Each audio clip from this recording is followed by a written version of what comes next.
सभी को नमस्कार। जैसा कि आप सबको मालूम है, आचार्य विद्यासागर जी महाराज भारत के नहीं विश्व के प्रमुखतम संतों में शुमार रहे हैं। हमारे शास्त्रों में संतों के लिए एक संज्ञा है जिसका नाम है द्विज।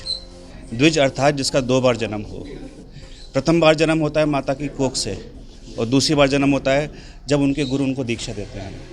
हमें ये बहुत सौभाग्य की अनुभूति है इस बात की कि आचार्य गुरुवर विद्यासागर जी महाराज को अजमेर की इस पावन धरा पर परम पूज्य आचार्य श्री शांति सागर जी महाराज ने सन 1968 में, ज्ञान सागर जी महाराज ने सन 1968 में दीक्षित किया। और उसके बाद से ये जो गंगोत्री यहाँ से बही, उसका समापन, उसका अंतिम गंगा सागर डोंगरगढ़ चंद्रगिरी क्षेत्र साबित हुआ पिछले वर्ष, जब आचार्य महाराज ने अपने देह का अवसान किया। उनकी संलेखना पूर्वक जो समाधि हुई वह बहुत ही अनुभूत करने योग्य थी, बहुत ही अभिभूत करने योग्य थी। आचार्य महाराज का जाना एक समाज को अपूर्णीय क्षति साबित हुआ, लेकिन फिर भी साधु जब जाता है तो अपने पीछे अपने चारित्र से बहुत कुछ सीखने योग्य छोड़ के जाता है। इसके लिए आवश्यकता है कि हम उन्हें याद करते रहें, उनके कामों को, उनकी प्रेरणा को, उनके चारित्र को। इस हेतु अजमेर जैन समाज ने एक निर्णय किया कि इस वर्ष चूँकि आचार्य महाराज को आगामी 6 फरवरी को गए पूरा 1 वर्ष हो रहा है, तो हम एक कार्यक्रम कर रहे हैं, अनासक्त महायोगी का महाप्रस्थान अजमेर से चंद्रगिरी। अजमेर से उनकी यात्रा प्रारंभ हुई और चंद्रगिरी में संपन्न हुई।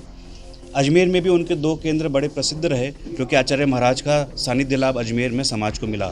पहला केंद्र नशिया जी रहा, जहाँ पर दीक्षा हुई। दूसरा केंद्र छतरी योजना, जहाँ पर तपोवन के रूप में उन्होंने वहाँ तपस्या करी। और तीसरा स्थान केसरगंज, जहाँ पर उन्होंने चातुर्मास किया। तो इस कार्यक्रम की रचना में हमने ये ध्यान रखा और हमने संकेत गुने कि किस प्रकार से आचार्य महाराज के अजमेर प्रवास को भी जोड़ा जाए। इसलिए केसरगंज से एक यात्रा चलेगी, एक यात्रा छतरी योजना से चलेगी, और दोनों यात्राएं जुड़कर कीर्ति स्तंभ, जो आचार्य महाराज की दीक्षा स्थली है, जो एक भव्य केंद्र है, वहाँ पर समागम को प्राप्त होगी और एक विशाल धर्म सभा के रूप में परिणत होगी। सभी को नमस्कार।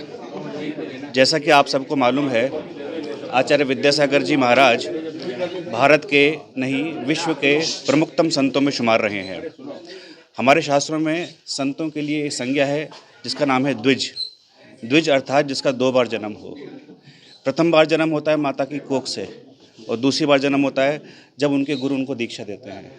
हमें ये बहुत सौभाग्य की अनुभूति है इस बात की कि आचार्य गुरुवर विद्यासागर जी महाराज को अजमेर की इस पावन धरा पर परम पूज्य आचार्य श्री शांति सागर जी महाराज ने सन 1968 में, ज्ञान सागर जी महाराज ने सन 1968 में दीक्षित किया।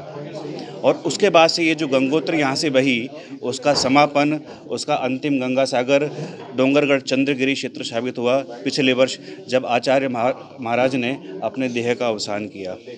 उनकी संलेखना पूर्वक जो समाधि हुई वह बहुत ही अनुभूत करने योग्य थी, बहुत ही अभिभूत करने योग्य थी।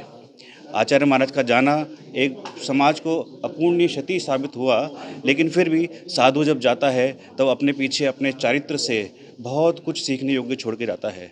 इसके लिए आवश्यकता है कि हम उन्हें याद करते रहें, उनके कामों को, उनकी प्रेरणा को, उनके चारित्र को।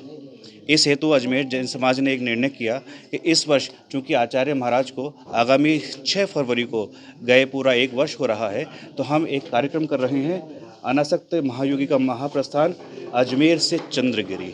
अजमेर से उनकी यात्रा प्रारंभ हुई और चंद्रगिरी में संपन्न हुई।